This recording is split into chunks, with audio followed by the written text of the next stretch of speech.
And this is one of the other artists, was a good friend of Mark at that time, Colin Bailey.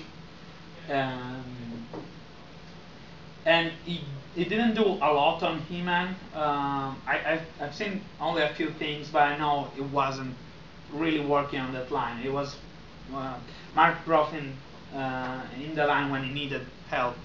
I think he did Buzz Off, he did Whiplash, he did Evelyn, he did Trap Joe. I don't know, he may have done other figures, but I've never seen anything else by him. And this was one of the interesting first concepts for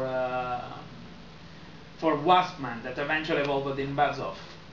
This is still 82, and they were thinking about reusing even more molds. And there is a prototype that is a kit bash with He-Man. They kit bashed He-Man and just put a helmet on him to make it look like an insect. The interesting thing also is that at this time they were already working with Filmation to create the cartoon, and this concept went as far as becoming almost becoming model sheets for the cartoon. So Buzz Off model sheet exists where it's looking very close to this.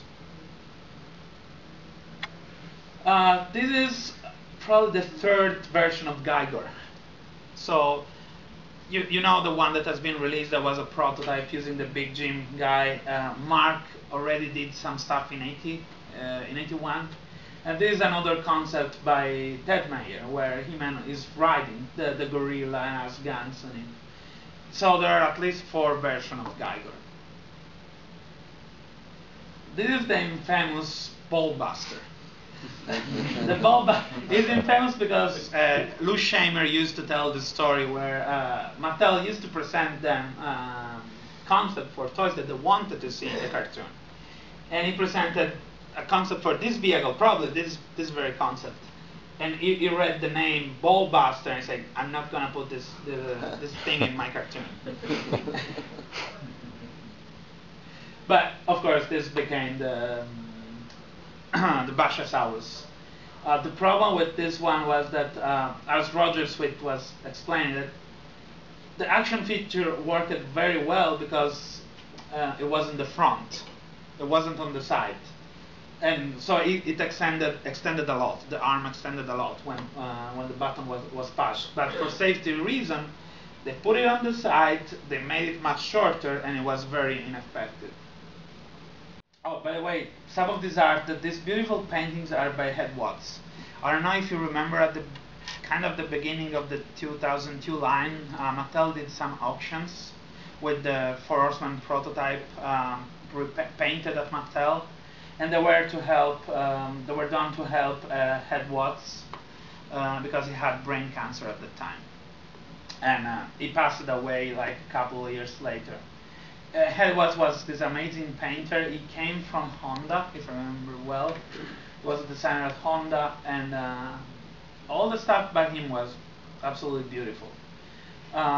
This is called Fright Fighter, which he did 2 versions. He did the actual the thing that became the toy and this version. What I find interesting about this version is that it has almost exactly the same color of the Pterodactyl from the 2002 series, and it kind of reminded too. So I wonder if the guys that designed that Pterodactyl knew about this design, because it's very close in many ways.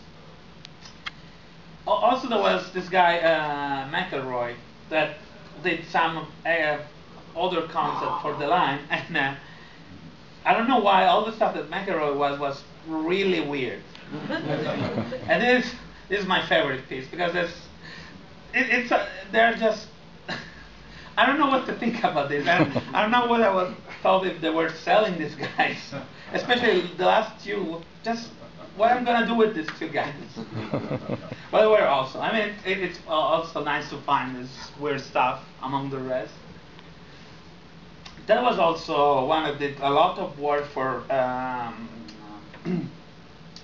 playsets. This was called Mount Eternia, I think, and they were playing with different version of a tree tower idea. some more expensive, some less expensive. Eventually, it evolved into into the Eternia playset that we know. You can see trace of it with the track and the three towers, but it was completely different shape. But Ted really had a great high-end hand for playsets.